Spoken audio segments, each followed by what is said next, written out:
Final Fantasy has long been the standard bearer for phenomenal storytelling in video games. But if you can't grab the audience's attention in the very beginning, it can be tough to tell them a story, no matter how great. Luckily, the franchise has made a habit of crafting incredibly compelling introductions to their quests, and we are here to celebrate them today. My name is Drew Kreisman. I am one half of the Final Fantasy Weekly podcast, and these are my picks for the top 10 intros in the Final Fantasy multiverse. Note, I'm being looser with the definition of intro here than I was on our podcast, where my brother and I talked about this for over an hour, so be sure to check that out. Number 10, Final Fantasy XI. The only numbered entry in the series I've never played in earnest, Final Fantasy XI is beloved to this day by some of the most die-hard fans among us, and its intro is spectacular.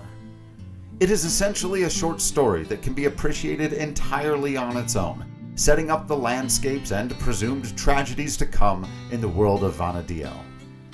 A mass-scale battle is counterbalanced by the story of a brother and sister seeking refuge, and a truly incredible piece of music, even by Nobuo Uematsu's standards.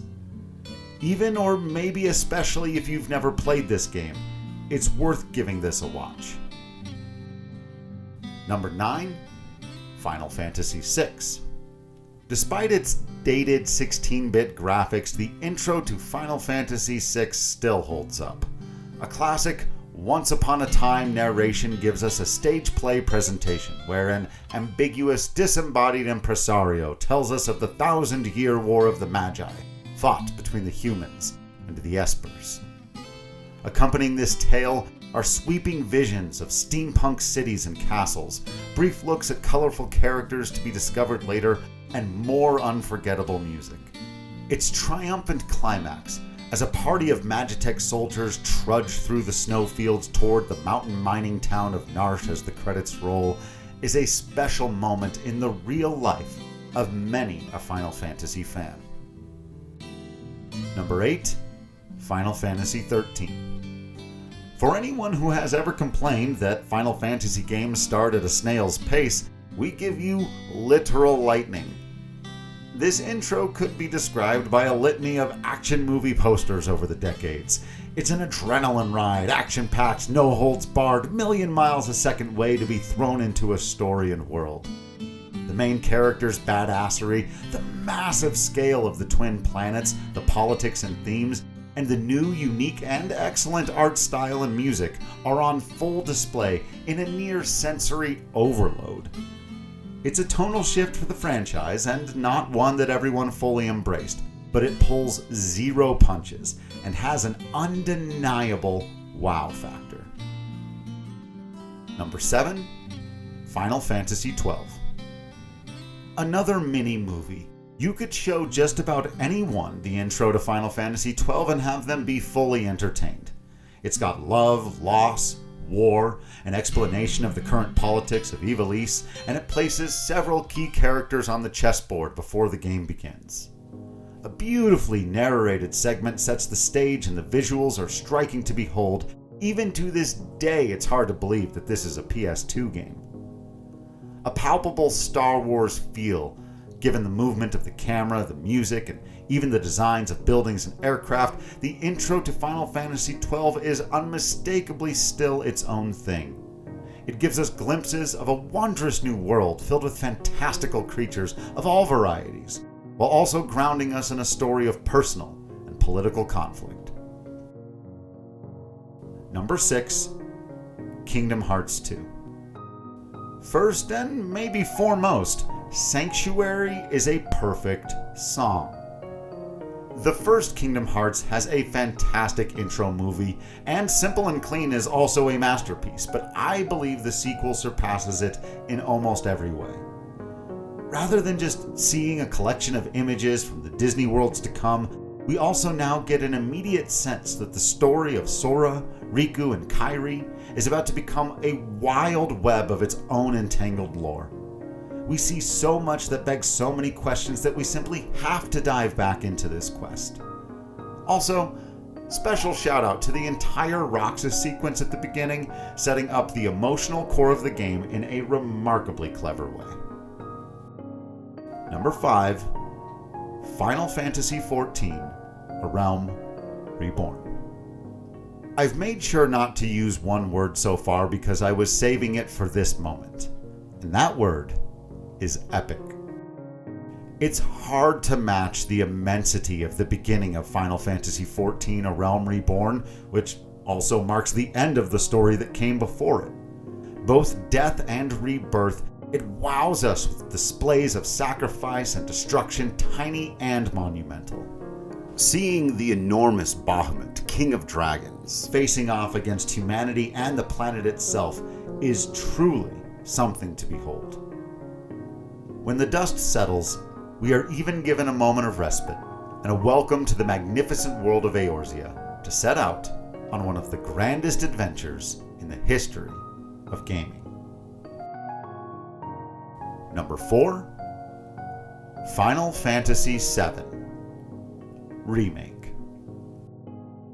The dead plants, the kids on bikes, the hope bird, the vision of Mako reflected in the eyes of children, the hints of one-winged angel, the color purple, the view of the barren landscape outside Midgar. These are but a few of the added details in the introduction to Final Fantasy VII Remake that deepen and further our understanding of this world, and brilliantly set up the adventure and subversions to come.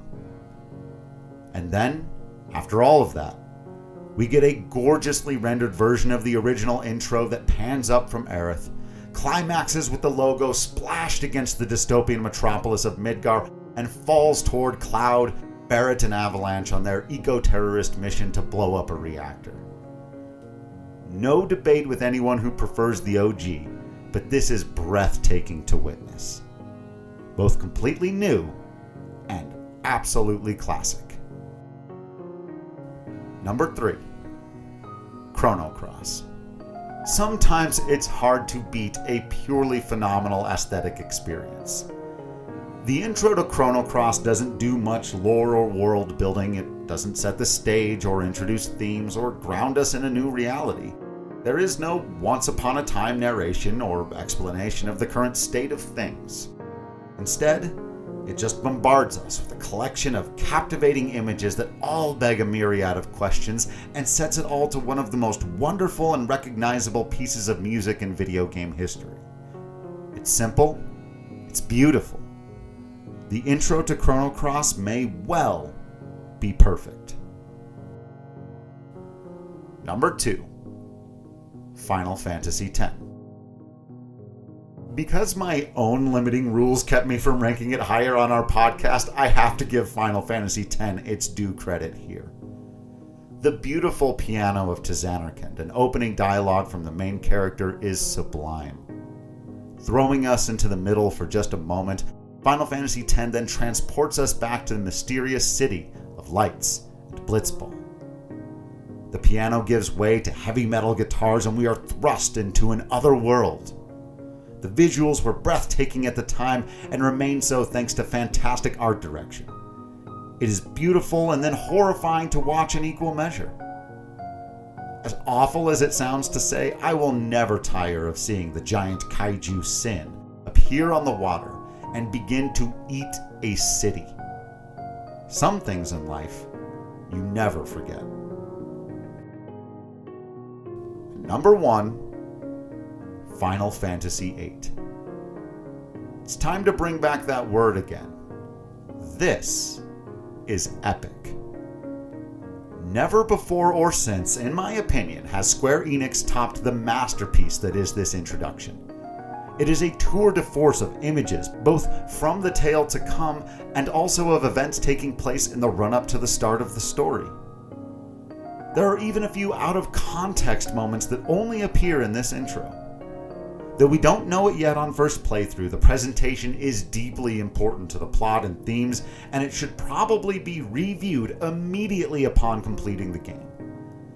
Every entry here comes with great music, but Liberi Fatale is on the short list of any songs that could be considered the absolute peak of the franchise or the composer. How do you get us tonally prepared for a romantic school dramedy / sci-fi horror / fantasy adventure unlike anything else, even among its own peers in its own series? Like this. You do it like this. Thank you for watching and listening, and thanks to H-Bomb for editing, and to Your Noble Truths and Twinstrumental for the music. And of course, thank you to all of our Patreon subscribers. Let me know what I missed down in the comments, and for more Final Fantasy content, check out patreon.com/ffweekly, and for more nerdy content of all varieties, check out patreon.com/dcproductions.